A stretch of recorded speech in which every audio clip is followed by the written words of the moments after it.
नमस्कार दोस्तों, आज की इस वीडियो में आप सभी का स्वागत करता हूं। आज की इस वीडियो में हम पाई के बारे में ऐसी रोचक जानकारी देखने वाले हैं जो ना ही आपने कभी देखी होगी, ना ही आपने कभी सुनी होगी और ना ही आपको कभी किसी ने बताया होगा। तो पाई क्या है, क्यों है, कैसे है, इसका इस्तेमाल मैथ्स में कहाँ किया जाता है, क्यों किया जाता है, पाई डे कब मनाते हैं, उसी दिन क्यों मनाते हैं, उसी पाई डे के साथ the great scientist Albert Einstein और स्टीफन हॉकिंग का क्या रिलेशन है, सुपर कंप्यूटर भी पाई के सामने क्यों हार गया। बहुत सारे मैथमेटिशियन ने अपनी जिंदगी गुजार ली पाई की वैल्यू निकालने में, लेकिन वो नाकामयाब क्यों रहे। ऐसी ही रोचक जानकारी आज हम इस वीडियो में देखने वाले, तो एंड तक बने रहेगा दोस्तों इस वीडियो के साथ। तो चलिए आज हम इस वीडियो को स्टार्ट करते हैं। तो दोस्तों पहले हम देखते हैं पाई क्या है। ग्रीक अल्फाबेट में बिल्कुल 16वें नंबर पे आता है पाई, ठीक उसी तरह जिस तरह हमारे अंग्रेजी अल्फाबेट में आता है 16वें नंबर पे पी। तो अगर हमें पाई का ओरिजिन देखना है तो हम चले जाते हैं 3500 BC में। उस पुराने जमाने में लोगों को उनकी चीजें इधर से उधर ले जाने में तकलीफ हो रही थी, इसलिए उन्होंने क्या किया ना, एक व्हील बैरो बनाया, मतलब एक छोटी सी गाड़ी बनाई और उसको एक पहिया जोड़ा। और वो पहिया ठीक से गोल ना बनने के कारण वो गाड़ी हिचकोला खाने लगी। फिर से प्रॉब्लम खड़ा हुआ, वो ठीक से गोल ना बनने के कारण गाड़ी हिचकोला खाने लगी, तो उनमें जो चीजें रखी थी वो तो इधर उधर गिरने लगी। तो उन्होंने क्या किया, इसके लिए उसका सोल्यूशन निकाला। तो दोस्तों बिल्कुल एक बात तो बिल्कुल ध्यान में रखिएगा, जहां प्रॉब्लम आती है ना उसी के साथ उसका सोल्यूशन भी चला आता है। क्या मैं बोला, जहां प्रॉब्लम आती है ना उसी के साथ उसका सोल्यूशन भी चलाता है। तो उन लोगों ने भी इसका सोल्यूशन निकाला, उन्होंने एक करेक्ट एक्यूरेट मेजरमेंट निकाला। तो उन्होंने क्या किया था ना, उस व्हील का, उस पहिए का डायमीटर बिल्कुल 7 यूनिट रखा था। कितना रखा था, बिल्कुल 7 यूनिट रखा था। अगर हम किसी भी पहिए का, किसी भी गोल का डायमीटर अगर हम 7 यूनिट रखते हैं ना, तो उसका जो सरकमफ्रेंस आता है, उसकी जो गोलाई आती है वो बिल्कुल 22 यूनिट आती है, यानी कि सरकमफ्रेंस 22 यूनिट आ जाती है।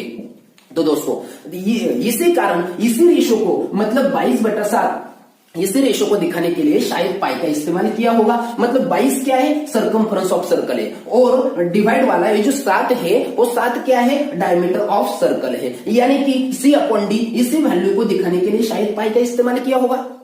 मतलब पाई क्या है, pi is the ratio of the circumference of circle to its diameter. और मैं इधर क्या करता हूं ना, pi is equal to C लिखता हूं और D की जगह में लिखता हूं 2R। तो आप बोलेंगे सर जी आपने 2R क्यों रखा। अगर हम किसी भी गोल को देखते हैं ना, तो उसका जो डायमीटर हमें अगर ध्यान में रखेंगे तो R, radius plus radius is equal to 2R आता है, और इसी डायमीटर को मैंने इधर 2R रखा है। तो मैं अगर ये डिवाइड वाला 2R है इधर मल्टीप्लाई में लेके जाऊं तो C is equal to 2πr, मतलब मेरा सरकमफ्रेंस ऑफ सर्कल का फॉर्मूला रेडी हो जाता है। अगर हम ग्रीक में देखते हैं ना, सरकमफ्रेंस को बोलते हैं पेरीफेरी और पेरीमीटर को बोलते हैं पेरीमेट्रॉस। अगर हम इन्हीं दोनों वर्ड को ध्यान से देखते हैं तो पहला जो लेटर है उसका वो आता है बिल्कुल पाई। कौन सा आता है, वो बिल्कुल पाई। इसी के कारण शायद पाई का इस्तेमाल आगे आया होगा। और अगर हम आगे देखते हैं तो सुपर कंप्यूटर ने भी पाई से शर्त लगाई थी कि मैं आपकी वैल्यू निकाल के रहूंगा। तो सुपर कंप्यूटर ने कई बिलियन ट्रिलियन वैल्यू निकालने के बाद भी वो पाई की करेक्ट वैल्यू नहीं निकाल पाया, और उसने पाई के सामने घुटने टेक दिए और बोला कि बस भाई मैं अब आपकी वैल्यू, करेक्ट वैल्यू नहीं निकाल पाऊंगा। उसके बाद अब मैं आपको ऐसा बताता हूं कि पाई is the non repeating, non terminating, it is the irrational number. मैं क्या बोला, पाई is the non repeating, non terminating, it is the irrational number. और आप कैलकुलेटर निकाल के कैलकुलेट कीजिए 22/7 की वैल्यू, कैलकुलेटर में कैलकुलेट कीजिए तो आपको मिलेगी 3.142857, और इसी वैल्यू को आगे रिपीट होते देखेंगे, मतलब 142857, 142857, इसी वैल्यू को रिपीट होते देखेंगे। तो आप बोलेंगे सर जी आपने तो बताया कि it is the non repeating value, वो तो रिपीट हो रही है, यानी कि आज तक आपने पाई की जगह 22/7 यूज किया है, वो क्या गलत था। आपके टीचर ने आपको मार्क दिए थे, वो क्या गलत था क्या।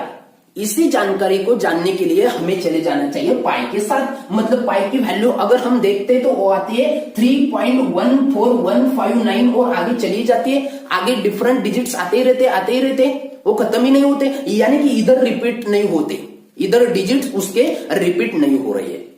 मतलब अगर हम दोनों वैल्यू को कंपेयर करके देखते हैं तो 3.14, 3.14 के आगे वाले जो नंबर है वो डिफरेंट है, मतलब 3.14 तक सेम है, यानी कि उन दोनों वैल्यू में माइक्रो मिलीमीटर का फर्क है। इसलिए हम ये दोनों वैल्यू मैथमेटिक्स में यूज करते हैं। और अगर हम आगे चले जाते हैं तो पाई का इस्तेमाल कहाँ किया जाता है। दोस्तों एक बात तो बिल्कुल याद रखिएगा, जहां गोल आता है, जहां सर्कल आता है ना, उसी समय उसी जगह पाई चिपक जाता है। हाँ दोस्तों सही बात मैं बोल रहा हूं, जहां गोल आता है, जहां सर्कल आता है ना, उसी वक्त वहां पाई चिपक जाता है, उसके फॉर्मूले में पाई आता है।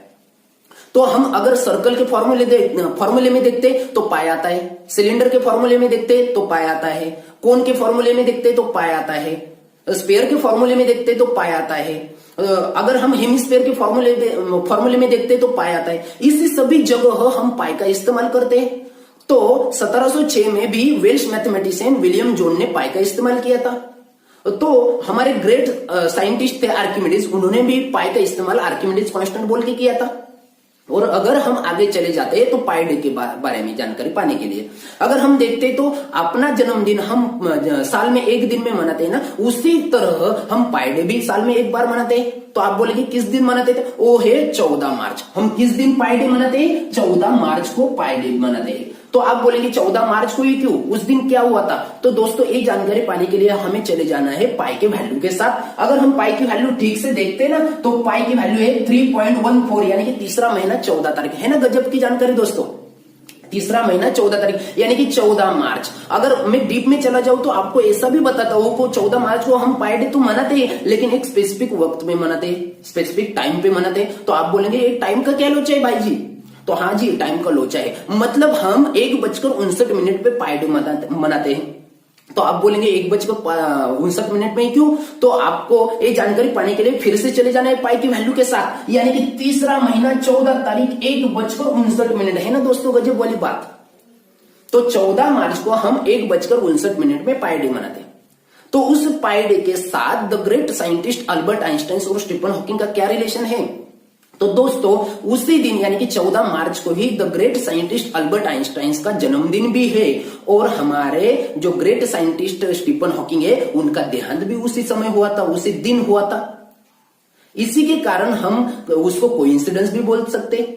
तो दोस्तों आज का वीडियो आपको अगर पसंद आया होगा तो लाइक कीजिए, शेयर कीजिए और सब्सक्राइब कीजिए, ताकि आने वाले हर वीडियो आपको सही समय तक आपके पास मिलते रहे।